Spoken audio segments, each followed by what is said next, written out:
সুপ্রিয় দর্শক মণ্ডলী, আমন্ত্রণ জানাচ্ছি মাদকদ্রব্যের অপব্যবহার ও অবৈধ পাচার বিরোধী আন্তর্জাতিক দিবস উপলক্ষে বিশেষ বিতর্ক প্রতিযোগিতার অনুষ্ঠানে। আজ বিতর্কের বিষয় নির্ধারিত হয়েছে মাদকদ্রব্যের অপব্যবহার প্রতিরোধে শুধু অপরাধ দমন কার্যক্রমই নয়, সামাজিক আন্দোলনের ভূমিকাই বেশি। বিষয়ের পক্ষে বলবে ঢাকা বিশ্ববিদ্যালয় ঢাকা এবং বিষয়ের বিপক্ষে বলবে গ্রিন ইউনিভার্সিটি অব বাংলাদেশ। আসুন দর্শক মণ্ডলী, এখন আমরা পরিচয় করিয়ে দিচ্ছি অংশগ্রহণকারী বিতর্কিকদের সাথে। বিষয়ের পক্ষ দল ঢাকা বিশ্ববিদ্যালয়ের বক্তারা হলেন ফখরুল ইসলাম ফাহাদ, সৌরভ অধিকারী ও তাদের দলনেতা মোহাম্মদ আবু রায়হান। বিষয়ের বিপক্ষ দল গ্রিন ইউনিভার্সিটি অব বাংলাদেশের বক্তারা হলেন মোহাম্মদ আলামিন, জিয়াউর রহমান রাব্বি ও তাদের দলনেতা মোহাম্মদ মিরাজুল ইসলাম। আজকের প্রতিযোগিতায় সম্মানিত বিচারক হিসেবে আমাদের মাঝে উপস্থিত রয়েছেন মোহাম্মদ আমির হোসেন, অতিরিক্ত সচিব, গণপ্রজাতন্ত্রী বাংলাদেশ সরকার, অতিরিক্ত মহাপরিচালক, মাদকদ্রব্য নিয়ন্ত্রণ অধিদপ্তর, স্বরাষ্ট্র মন্ত্রণালয়। অধ্যাপক মোহাম্মদ আব্দুর রশিদ, অধ্যক্ষ, তেজগাঁ বিশ্ববিদ্যালয় কলেজ, ঢাকা। মোহাম্মদ আবু তালেব, অতিরিক্ত পরিচালক, মাদকদ্রব্য নিয়ন্ত্রণ অধিদপ্তর। সম্মানিত বিচারক মণ্ডলী যেসব বিষয়ের উপর নম্বর প্রদান করবেন তা হল উপস্থাপনা 5, ভাষার ব্যবহার ও উচ্চারণ 5, তত্ত্ব ও তথ্য পরিবেশনা 10, যুক্তির প্রয়োগ ও খণ্ডন 5। সভাপতি হিসেবে বিতর্ক অনুষ্ঠানটি পরিচালনা করার জন্য আমাদের মাঝে উপস্থিত রয়েছেন বীর মুক্তিযোদ্ধা জনাব মাইন উদ্দিন খন্দকার, সদস্য, বাংলাদেশ পাবলিক সার্ভিস কমিশন। বিতর্ক অনুষ্ঠানটি শুরুর পূর্বে সংক্ষেপে আজকের বিতর্ক প্রতিযোগিতার নিয়মগুলো জেনে নেই। প্রত্যেক বক্তা তার বক্তব্য উপস্থাপনের জন্য মোট 5 মিনিট সময় পাবেন। এক্ষেত্রে 4 মিনিটের সতর্ক সংকেত ও 5 মিনিটের চূড়ান্ত সংকেত দেওয়া হবে। এছাড়া প্রত্যেক দল থেকে দলনেতা তার যুক্তি খণ্ডনের জন্য অতিরিক্ত 2 মিনিট সময় পাবে। এক্ষেত্রে 1.5 মিনিটের সতর্ক সংকেত ও 2 মিনিটের চূড়ান্ত সংকেত দেওয়া হবে। আমি এবারে আজকের অনুষ্ঠানের সম্মানিত সভাপতিকে বিতর্ক অনুষ্ঠানটি শুরু করার জন্য বিনীত অনুরোধ করছি। আজকে আমাদের বিতর্কের প্রতিপাদ্য বিষয় মাদকদ্রব্যের অপব্যবহার প্রতিরোধে শুধু অপরাধ দমন কার্যক্রমই নয়, সামাজিক আন্দোলনের ভূমিকাই বেশি। আমি প্রথমেই আমাদের প্রতিপাদ্য বিষয়ের পক্ষে যুক্তি উপস্থাপন করবার জন্যে ঢাকা বিশ্ববিদ্যালয়ের প্রথম বক্তা ফখরুল ইসলাম ফাহাদকে আহ্বান জানাচ্ছি। মাননীয় সভাপতি, আজকে যে বিতর্কের বিষয় নির্ধারিত হয়েছে তা অনেকটা এরকম যে মাদকদ্রব্যের অপব্যবহার প্রতিরোধে শুধু অপরাধ দমন কার্যক্রম নয়, সামাজিক আন্দোলনের ভূমিকায় বেশি। মাননীয় সভাপতি, আজকের এই বিতর্কের বিষয়ে যেসব প্রপঞ্চগুলো আসলে ব্যাখ্যার দাবি রাখে, প্রথমে সেগুলো ব্যাখ্যা করে আসছি। মাননীয় সভাপতি, মাদকদ্রব্য বলতে আমরা বুঝাচ্ছি সেই সকল দ্রব্য যা গ্রহণ বা সেবনে স্বাভাবিক চেতনাবোধ মানুষ হারিয়ে ফেলে অথবা মানুষের স্বাভাবিক যে চিন্তা শক্তি তা হ্রাস পায়। অর্থাৎ মাননীয় সভাপতি, অ্যালকোহল, হেরোইন, আফিম বা গাঁজা এই জাতীয় যে নেশাদ্রব্য রয়েছে অথবা মদের মতো যে নেশাদ্রব্য রয়েছে এগুলোকে আমরা মাদকদ্রব্য বুঝাচ্ছি। মাননীয় সভাপতি, অপব্যবহার বলতে আমি বুঝাচ্ছি যে 1990 সালে মাদক নিয়ন্ত্রণ আইনে যে সকল অধ্যায় বলা রয়েছে যে সরকার যে সীমিত পর্যায়ে এগুলোর অনুমতি দিবে, অর্থাৎ এগুলো হচ্ছে মাননীয় সভাপতি গবেষণাগারে অথবা পরীক্ষাগারে অথবা মাননীয় সভাপতি চিকিৎসা ক্ষেত্রে অথবা ওষুধ প্রস্তুতকারী কিছু সংস্থান যখন ব্যবহার করবে তখন সেটি অনুমোদনযোগ্য। কিন্তু মাননীয় সভাপতি এর বাইরে যে ব্যবহারগুলো রয়েছে অর্থাৎ এদের উৎপাদন, এদের বহন অথবা এদের ব্যবহার এবং এই সংপৃক্ত যত ব্যক্তিবর্গ রয়েছে তারা সবাই এই অপব্যবহারের মধ্যে অন্তর্ভুক্ত। মাননীয় সভাপতি, আমরা যদি অপরাধ দমন কার্যক্রম বলতে বুঝাই তাহলে বুঝাচ্ছি এটি যে মাদকদ্রব্য নিয়ন্ত্রণ যে অধিদপ্তর এবং আইন শৃঙ্খলা যে বাহিনী, সে বাহিনী দ্বারা এই মাদকদ্রব্যের যে অপব্যবহার, এই ব্যবহার বাজার অথবা চোরাচালান নষ্ট করা হবে অথবা হ্রাস করা হবে। মাননীয় সভাপতি, সামাজিক আন্দোলন বলতে আমরা বুঝাচ্ছি যে পারিবারিক বা সামাজিকভাবে মাদকের বিরুদ্ধে জনসচেতনতা সৃষ্টি ও আন্দোলন বৃদ্ধি। মাননীয় সভাপতি, এখন আমরা বিতর্কের যে বিষয়টি, সেই বিষয়টি আরেকবার যদি লক্ষ্য করি তাহলে আমরা বুঝতে পারবো এরকম যে আজকে আমরা যে সমস্যাটা নিয়ে কথা বলছি সেটি হচ্ছে মাদকদ্রব্যের অপব্যবহার। যে প্রতিকার রয়েছে আমাদের সামনে সেটি হচ্ছে দুইটি, একটি হচ্ছে অপরাধ দমন কার্যক্রম এবং অপরটি হচ্ছে সামাজিক আন্দোলন। মাননীয় সভাপতি, আমাদের এই দুটি প্রতিকার একই সাথে চলবে, এটি হচ্ছে আমাদের কথা।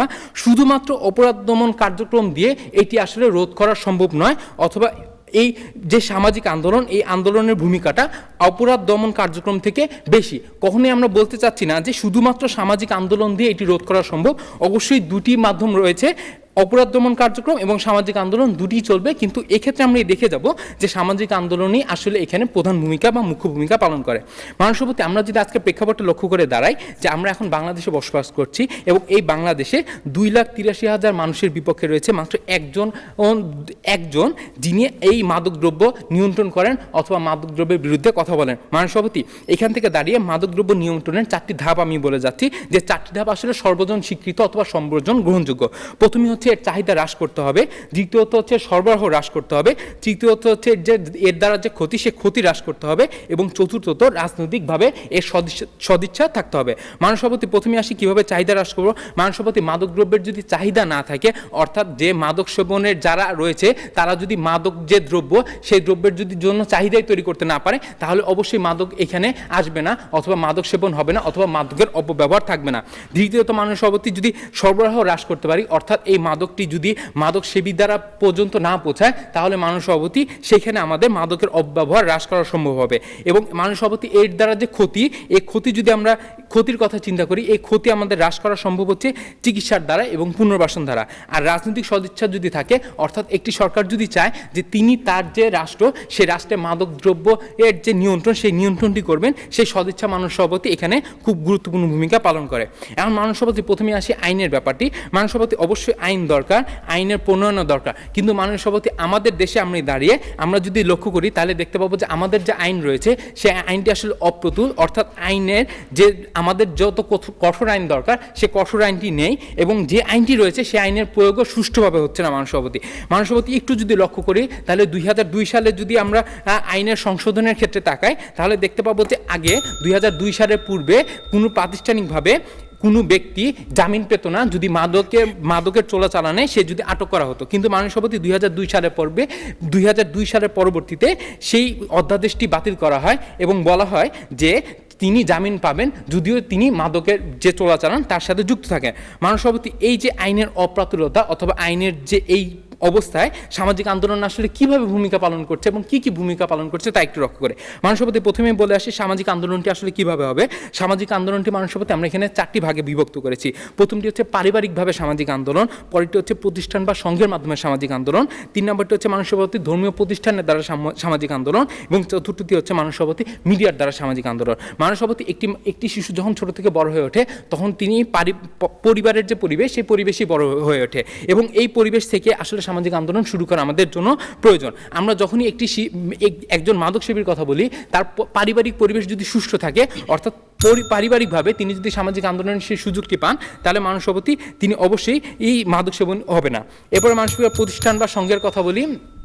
প্রতিষ্ঠান বা সংঘে এর যদি যথেষ্ট ভূমিকা থাকে তাহলে মাননীয় সভাপতি সামাজিক আন্দোলন গড়ে উঠবে। ধর্মীয় প্রতিষ্ঠানের দ্বারা ধর্মীয় গুরুরা যারা রয়েছেন তারা যদি এই সদিচ্ছা থাকে এবং তারা যদি ধর্মীয়ভাবে ব্যাপারটি প্রচার করেন তাহলে অবশ্যই সামাজিক আন্দোলন গড়ে উঠবে, এবং মিডিয়ার মাধ্যমে মাননীয় সভাপতি সর্বোচ্চ পরিসরে এই আন্দোলনটি প্রচার করা সম্ভব। কীভাবে মাননীয় সভাপতি, আমরা যদি বিডিবির কথায় লক্ষ্য করি, কিছুদিন আগেও ছিল আপনার সন্তানকে সময় দিন, এর মাধ্যমে মাননীয় সভাপতি এই যে প্রচারণার মাধ্যমে সামাজিক আন্দোলন গড়ে তোলা সম্ভব। এই বলে আমি ধন্যবাদ জানাচ্ছি মাননীয় সভাপতি। ধন্যবাদ সকলকে। ধন্যবাদ। ঢাকা বিশ্ববিদ্যালয়ের বিতার্কিক দলের প্রথম বক্তা ফখরুল ইসলাম ফাহাদকে তার সুন্দর এবং জোরালো বক্তব্য উপস্থাপনের জন্য।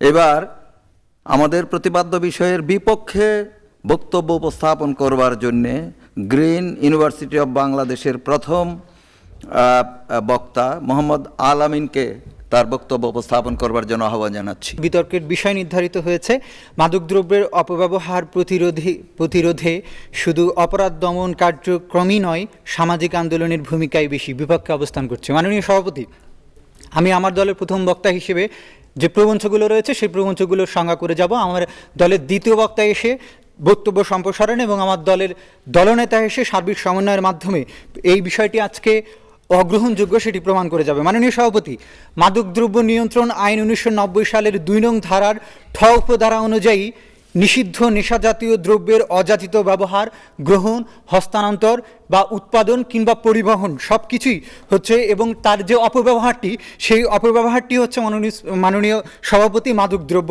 প্রতিরোধ বলতে মাননীয় সভাপতি সেটি হচ্ছে এই যে মাদকদ্রব্য ব্যবহার করা হচ্ছে সেই ব্যবহার করাটাকে পুরোপুরি নির্মূল করা।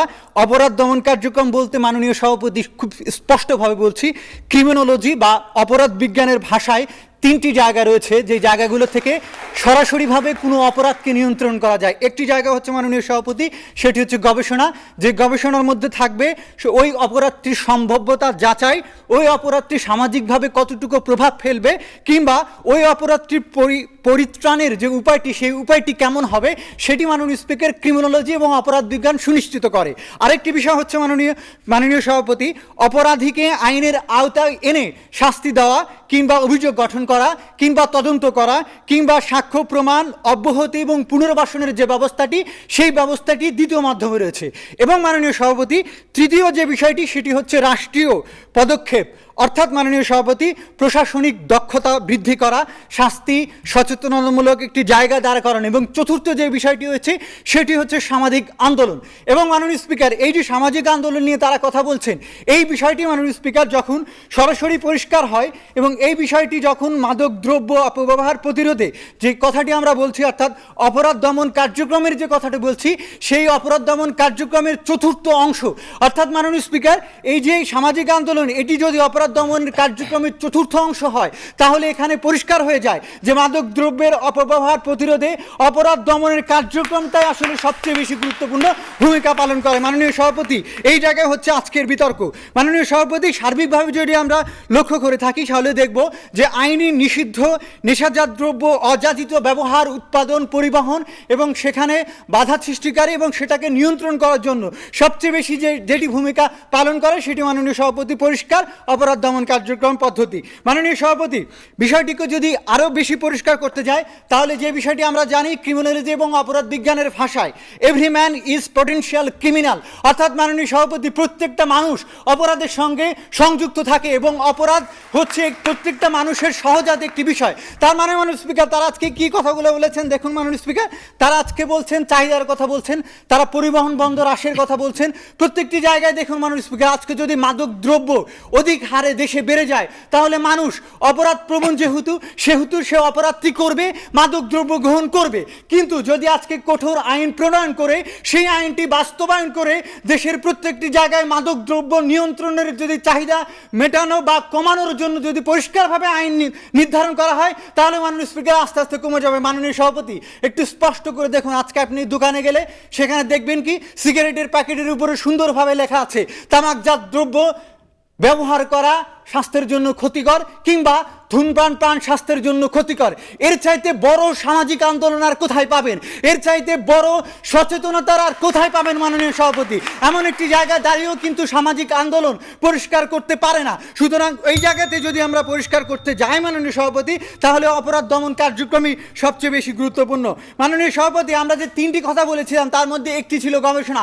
মাননীয় সভাপতি, একটি অপরাধ হলো কিংবা মাদক দ্রব্য হাজার হাজার মানুষ গ্রহণ করছে, ঠিক সেই অবস্থায় দাঁড়িয়ে আপনি সামাজিক আন্দোলন দিয়ে সেটা কখনোই নিরোধ করতে পারবেন না। কেন?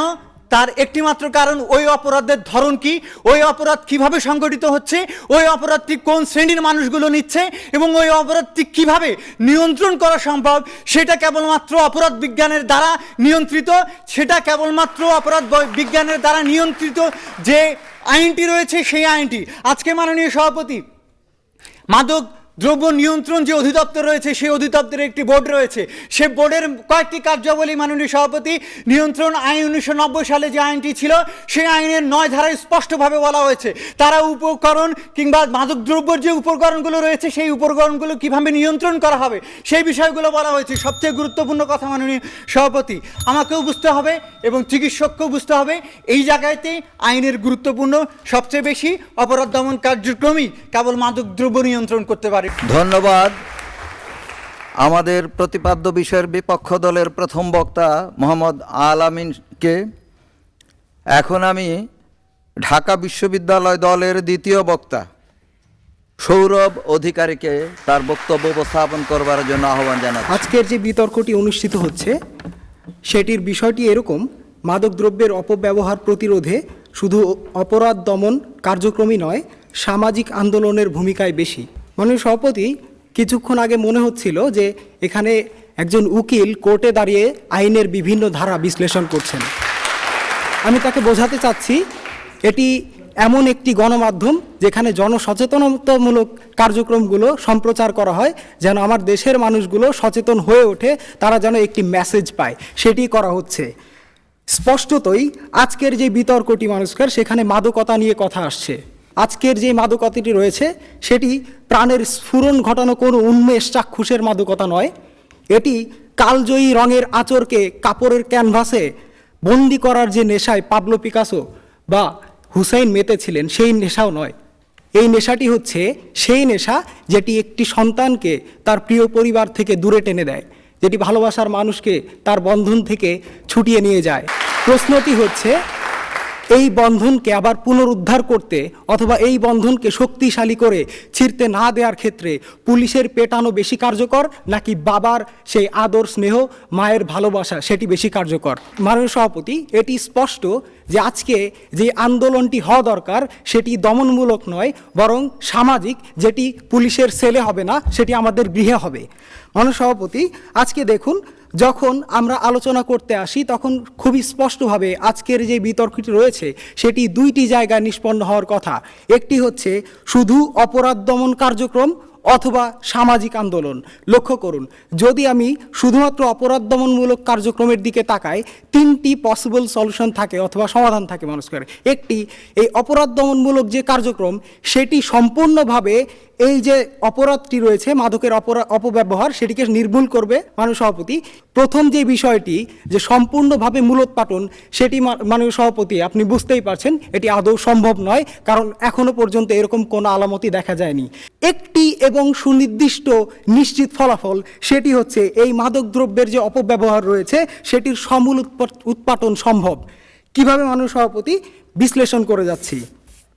যখনই মাননীয় সভাপতি আমরা দেখতে পাই সামাজিক আন্দোলনের বেশ কয়েকটি ভিত্তি রয়েছে, যেমন স্বাস্থ্যগত ঝুঁকি, সামাজিক নিরাপত্তা, ধর্মীয় অনুশাসন, এরকম বেশ কয়েকটি বিষয় রয়েছে যেগুলোর কারণে এই সমাজে একটি শক্তিশালী এবং একটি প্রকৃত অর্থে আন্দোলন তৈরি হওয়া সম্ভব, যেটি সমাজের প্রতিটি স্তরে প্রত্যেকটি মানুষ, প্রত্যেকটি পরিবারের অংশগ্রহণকে নিশ্চিত করবে এবং সে প্রত্যক্ষভাবে এই যে মাদক রয়েছে সেইগুলোকে নিজে প্রত্যক্ষভাবে বর্জন করবে।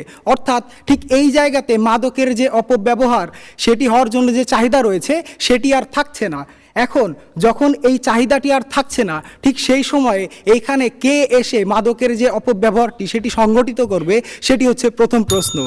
আজকে যদি মাদকের যেই ব্যবহার রয়েছে অপব্যবহার, সেটি অপরাধ দমনমূলক কার্যক্রমের মাধ্যমে মূলোৎপাটন করা সম্ভব হয়, তাহলে ঠিক কী কারণে মাদকদ্রব্য নিয়ন্ত্রণ অধিদপ্তর 14,072টি শিক্ষা প্রতিষ্ঠানে এই যে মাদক বিরোধী সচেতনতামূলক কমিটিটি গঠন করেছে সেটির উত্তর দিয়ে যাবেন। আজকে খুবই স্পষ্টভাবে দেখিয়ে গেলাম এখানে আইনের ফাঁকফোকর নিয়ে আলোচনা করার থেকে অত্যন্ত যুক্তিবাদী হয়ে আমাদেরকে এটি দেখার দরকার যে আজকে সামাজিকভাবে যেই জিনিসটিকে বয়কট করে সম্পূর্ণভাবে দূর করা সম্ভব, সেটির জন্য মানুষকে আর পরবর্তীতে গিয়ে দমনমূলক কার্যক্রমের কোনো দরকারই নেই।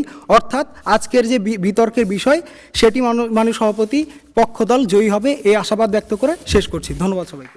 এই পর্যায়ে আমি গ্রিন ইউনিভার্সিটি অব বাংলাদেশের বিতার্কিক মোহাম্মদ জিয়াউর রহমান রাব্বিকে আমাদের প্রতিপাদ্য বিষয়ের বিপক্ষে যুক্তি উপস্থাপন করবার জন্য আহ্বান জানাচ্ছি।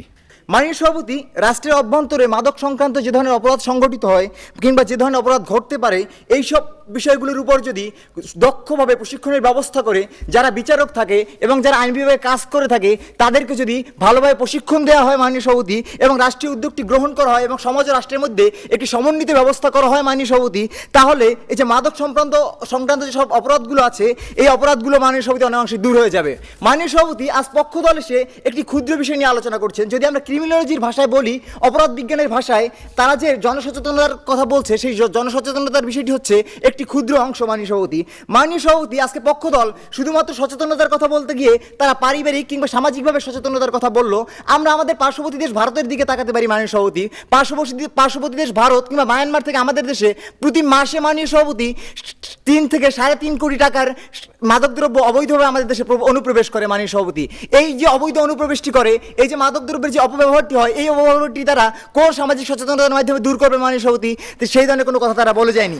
মাননীয় সভাপতি, আমরা বলছি প্রচারণার, আমরা বলছি কঠোর আইনের কথা, কঠোর আইনের বাস্তবায়নের কথা, এবং আইনের বাস্তবায়নের মাধ্যমে যে মাদকদ্রব্যের যে ব্যবহারটি আছে সেই ব্যবহারটিকে সমূলে নির্মূল করার কথা মাননীয় সভাপতি। তারা বলছে সামাজিক আন্দোলনের কথা। মাননীয় সভাপতি, সামাজিক আন্দোলনের মতো তথাকথিত যে জনসচেতনতামূলক কার্যক্রম আছে, এই কার্যক্রমের মাধ্যমে অপরাধ দমন কার্যক্রমের মতো যে বড় বিষয়টি আছে, সেই বিষয়টি আসলে মাননীয় সভাপতির মাত্রাটি কতটুকু হিসেবে কাজ করবে মাননীয় সভাপতি তার কোনো ব্যাখ্যা তারা দিয়ে যায়নি। মাননীয় সভাপতি, আমরা বলছি সামাজিক আন্দোলনের ফলে মাদক সংক্রান্ত অপরাধের মাত্রা হয়তো কখনো কখনো কিছুটা কমে আসবে, কিন্তু মাননীয় সভাপতি যে সেটি সমূলে নির্মূল করা সম্ভব হবে না। মাননীয় সভাপতি, তারা সচেতনতার কথা বলছে, তারা শিক্ষার কথা বলছে। আমরা বিশ্বের 2টি উন্নত দেশের দিকে তাকাতে পারি, আমরা চীনের দিকে তাকাতে পারি, আমরা যুক্তরাজ্যের দিকে তাকাতে পারি। মাননীয় সভাপতি, তাদের দেশে কি শিক্ষা নেই? মাননীয় সভাপতি, তাদের মধ্যে কি সচেতনতা নেই? তাদের মিডিয়ায় কি প্রচারণা নেই? মাননীয় সভাপতি, তারপরও মিডিয়ায় প্রচারণা থাকা সত্ত্বেও, তারা শিক্ষিত হওয়া সত্ত্বেও, তারা সচেতন হওয়া সত্ত্বেও মাননীয় সভাপতি, আমরা যদি পৃথিবীর মধ্যে সবথেকে বেশি ধূমপায়ীর হার দেখি তবে সেটি ইউকেতে, এবং মাননীয় সভাপতি সেটি চীনে। মাননীয় সভাপতি, তারা একটি কথা বলেছে, তারা সমূলে মূলোৎপাটন করা যায় কিংবা মাদকদ্রব্য ধূমপান সমূলে বিনাশ করা যায়, এমন কোনো উদাহরণ তারা দেখেনি মাননীয় সভাপতি। আমরা ভুটানের দিকে তাকাতে পারি মাননীয় সভাপতি, যেখানে আইন করে মাদকদ্রব্য কিংবা তামাকজাত দ্রব্য নিষিদ্ধ করা হয়েছে মাননীয় সভাপতি। যদি পৃথিবীর মধ্যে সব থেকে কম ধূমপায়ীর হার আমরা দেখি তবে সেটি ভুটানে রয়েছে মাননীয় সভাপতি। তারা আজকে সামাজিক সচেতনতার কথা বলছে, তারা আজকে বিভিন্ন এনজিওর কার্যক্রমের কথা বলছে, যার মাধ্যমে মানুষ উদ্বুদ্ধ হবে মাননীয় সভাপতি। অপরাধ নির্মূলে যে পদক্ষেপগুলো আছে সেটি যদি সরকার কঠোরভাবে না নেয়, যদি সরকার আইনগুলো কঠোরভাবে বাস্তবায়ন না করে মাননীয় সভাপতি, যেটি তাদের বক্তব্যের মধ্যে দিয়ে প্রমাণিত হয়েছে মাননীয় সভাপতি, তারা বলছে যে কঠোর আইনের বাস্তবায়ন নেই, তাহলে আমরা কি বুঝতে পারি মাননীয় সভাপতি? তাহলে তাদের বক্তব্যের মধ্যে দিয়ে প্রমাণিত হয়ে যায় যদি আমরা বাংলাদেশে কঠোর আইনের বাস্তবায়নটি করি মাননীয় সভাপতি, তাহলে ধূমপান আর থাকবে না। আর সেক্ষেত্রে মাননীয় সভাপতি জনসচেতনতার প্রশ্নটি আসবে না মাননীয় সভাপতি। আমরা বাংলাদেশের মাথা ব্যথার একটি বড় কারণ ছিল একটা সময় ইপটিজিং ছিল মাননীয় সভাপতি, অ্যাসিড নিক্ষেপ ছিল। এই ইপটিজিং অ্যাসিড নিক্ষেপের মতো বিষয়গুলো নিয়ে আমরা এই যে বিভিন্ন সামাজিক সংগঠনের ডিজে পার্টি করতে দেখেছি মাননীয় সভাপতি, কনসার্ট করতে দেখেছি মাননীয় সভাপতি। কিন্তু মাননীয় সভাপতি, সরকার যখন দ্রুত বিচার আইনটি করলো, মোবাইল কোর্টের মাধ্যমে বিচারের ব্যবস্থাটি করলো মাননীয় সভাপতি, তখন ইপটিজিং মাননীয় সভাপতি ডাইনোসরের মতো একটি বিষয় পরিণত হয়েছে। সুতরাং আমরা যে বিষয়টি বলছি, মাননীয় সভাপতি, সামাজিক আন্দোলনের মতো যে ইস্যুটি আছে সেই ইস্যুটি দিয়ে কখনই আসলে যে মাদকদ্রব্য কিংবা তামাকজাত দ্রব্যটি আছে সেটি নিয়ন্ত্রণ সম্ভব নয় মাননীয় সভাপতি। আমরা বলছি কঠোর আইনের প্রয়োগ করতে হবে মাননীয় সভাপতি। ক্রিমিনোলজির ভাষায় 2টি টার্মের কথা বলে যাব, একটি হচ্ছে পজিটিভ ক্রিমিনোলজি আর একটি হচ্ছে ক্রিটিক্যাল ক্রিমিনোলজি মাননীয় সভাপতি। একজন মানুষ যখন অপরাধ করে মাননীয় সভাপতি, তখন তিনি নিজের ইচ্ছায় কিংবা আবেগের বশবর্তী হয়ে করে থাকে। যে মাননীয় সভাপতি কঠোর আইন, একজন প্রশাসনের লোকের মেয়ে যখন মাননীয় সভাপতি মাদকদ্রব্যের দিকে অগ্রসর হয় মাননীয় সভাপতি, তখন আমরা বুঝতে পারি যে অপরাধ দমন যে কার্যক্রমটি আছে সেই অপরাধ দমন কার্যক্রমটি আসলে এই যে মাদকদ্রব্যের নিয়ন্ত্রণটি আছে সেই নিয়ন্ত্রণে কি পরিমাণে ভূমিকা রাখবে। সুতরাং মাননীয় সভাপতি, মাদকদ্রব্যের অপব্যবহার প্রতিরোধে সামাজিক আন্দোলন নয়, অপরাধ দমন কার্যক্রমই গুরুত্বপূর্ণ এবং বিশেষ ভূমিকা রাখবে। সুতরাং এই প্রস্তাবটি গ্রহণযোগ্যতার কোনো যৌক্তিক কারণ নেই। ধন্যবাদ মাননীয় সভাপতি, ধন্যবাদ সকলকে। এবার আমাদের প্রতিপাদ্য বিষয়ের পক্ষে ঢাকা বিশ্ববিদ্যালয়ের বিতার্কিক দলের দলনেতা মোহাম্মদ আবু রায়হানকে তার বক্তব্য উপস্থাপন করবার জন্য আহ্বান জানাচ্ছি। আজকে মাননীয় সভাপতি, বাংলাদেশের মধ্যবিত্তের ঘর আজকে ভরে গেছে শরৎচন্দ্রের সেই দেবদাসে। আজকে মাননীয় সভাপতি, আজকে পেছনে যে ছবিগুলো টানানো হয়েছে সেই জায়গায় যে মাদকের সেবনের যে চিত্রটি মাননীয় সভাপতি আমরা দেখছি সেটি আমাদেরকে আতঙ্কিত করে তোলে। আজকে মাননীয় সভাপতি সবচেয়ে সম্ভাবনাময় একটি মুহূর্ত বাংলাদেশ দাঁড়িয়ে রয়েছে, যেখানে মাননীয় সভাপতি সবচেয়ে বেশি তারুণ্য এবং যুবকের সংখ্যা, যেটি একটি মাননীয় সভাপতি সেই তারুণ্যের অধিকাংশটা যখন মাননীয় সভাপতি এই মাদকের কবল গ্রাসে আক্রান্ত হচ্ছে মাননীয় সভাপতি, ঠিক সেই জায়গায় মাননীয় সভাপতি বাংলাদেশের 1990 সালের যে মাদক নিয়ন্ত্রণ আইনটি রয়েছে সেখানে যেটি বলা হয়েছে 9 নম্বর ধারার ব্যতিক্রম ঘটলে 3 নম্বর ধারায় 2 কেজির উপর মাদক বহন করলে সেখানে মৃত্যুদণ্ডের শাস্তির বিধানের কথা উল্লেখ রয়েছে। তারপরেও মাননীয় সভাপতি আজকে আমাদের এই মাদক সেবনটি, মাদক দ্রব্যের অপব্যবহারটি সেটি রোধ হচ্ছে না। মাননীয় সভাপতি আজকে লক্ষ্য করুন, বিপক্ষ দলের প্রথম বক্তা এসে খুব সুন্দর করে কতগুলো কথা বলে গেলেন যে আজকে সাক্ষ্য প্রমাণের ভিত্তিতে যদি এই নিয়ন্ত্রণটি করা হয়, প্রতিরোধটি করা হয়, কার্যক্রমটি করা হয়, তাহলে সেটি আজকে নির্মূল হয়ে যাবে। কিন্তু অতি দুঃখের বিষয় মাননীয় সভাপতি, আজকে আমাদের আদালতগুলোতে 25 বছরের মামলা ঝুলে রয়েছে, যেগুলোর বিচার করা সম্ভব হচ্ছে না। তাহলে মাননীয় সভাপতি আজকে যে মামলাটি করা হবে এটির বিচার হতে 25 বছর সময় লাগবে, এবং সে সময় মাননীয় সভাপতি সাক্ষ্য প্রমাণ দেওয়ার মতো কোনো লোক খুঁজে পাওয়া যাবে না মাননীয় সভাপতি এই বিচারগুলোতে, যেটি মাননীয় সভাপতি আইন শৃঙ্খলা রক্ষাকারী বাহিনীর একজন গুরুত্বপূর্ণ ব্যক্তির মুখের কথা। তিনি বলেছেন 25 বছর পরে আর যখন এই সাক্ষ্য প্রমাণ পাওয়া যাবে না তখন মামলাটির অবস্থা কি হবে। আজকে মাননীয় সভাপতি তারা বারবার বলে গেছেন মায়ানমার এবং ভারত দিয়ে অবৈধভাবে পাচার হচ্ছে, রুট রয়েছে। আজকে প্রশ্নটি হচ্ছে মাননীয় সভাপতি, মায়ানমারের 45 কিলোমিটার সীমান্ত অরক্ষিত রয়েছে, সেটি আমাদের অপ্রতুলতার জায়গা, সেই জায়গাটি আমরা নিশ্চিত করেছি। আজকে মাননীয় সভাপতি তারা বলেছে মাদকদ্রব্য নিয়ন্ত্রণ অধিদপ্তর থেকে শুরু করে আইন শৃঙ্খলা বাহিনী তারা দাবি করেছে মাননীয় সভাপতি ইয়াবার মতো যে ভয়ঙ্কর যে ট্যাবলেটটি মাননীয় সভাপতি সেটি বহনযোগ্য, খুব সহজ। এটি মাননীয় সভাপতি মোবাইলের ব্যাটারির কভারে, মাননীয় সভাপতি ডিএসএলআর বক্সে, পকেটে, মানি ব্যাগে পরিবহনযোগ্য, যেটি মাননীয় সভাপতি আইন শৃঙ্খলা রক্ষাকারী বাহিনী ধরতেও পারে না। এইটি মাননীয় সভাপতি তারা কীভাবে রোধ করবে সেটির কোনো সুস্পষ্ট ব্যাখ্যা দেয়নি। কিন্তু মাননীয় সভাপতি আমরা বলেছি যে জনসচেতনতা অর্থাৎ আজকে সামাজিক আন্দোলন যেটি মাননীয় সভাপতি সেটির ভূমিকাটি বেশি, আমরা সেটিকে অস্বীকার করি নাই। তাদের যে দমন কার্যক্রমটি সেটিকে আমরা অস্বীকার করি নাই, কিন্তু মাননীয় সভাপতি ভূমিকাটি বেশি কার। আজকের বিতর্কটি হওয়ার জায়গা যেটি যে শুধুমাত্র এই অপরাধ দমন কার্যক্রমটি সেটি ভূমিকা বেশি নাকি মাননীয় সভাপতি সামাজিক আন্দোলনের ভূমিকা বেশি, এই জায়গাটিতে প্রশ্ন, সেই জায়গাটি তারা আজকে ধরতে ব্যর্থ হয়েছেন। আজকে মাননীয় সভাপতি লক্ষ্য করুন, আমরা যে কথাটি বলেছি জনসচেতনতার কথা, এবং মাননীয় সভাপতি লক্ষ্য করুন বাংলাদেশে 3 লাখের যে বেশি মসজিদ রয়েছে, এই মসজিদের ইমামগুলোকে মাননীয় সভাপতি আমরা প্রশিক্ষণের মাধ্যমে তাদেরকে যদি প্রতি জুমাবারে এই মাদকের কুফল সম্পর্কে তারা যদি তাদের ওয়াজটি করেন, তাহলে মাননীয় সভাপতি আজকের এই যুব সমাজ সচেতন হবে এবং গ্রহণযোগ্যতাটি পাবে।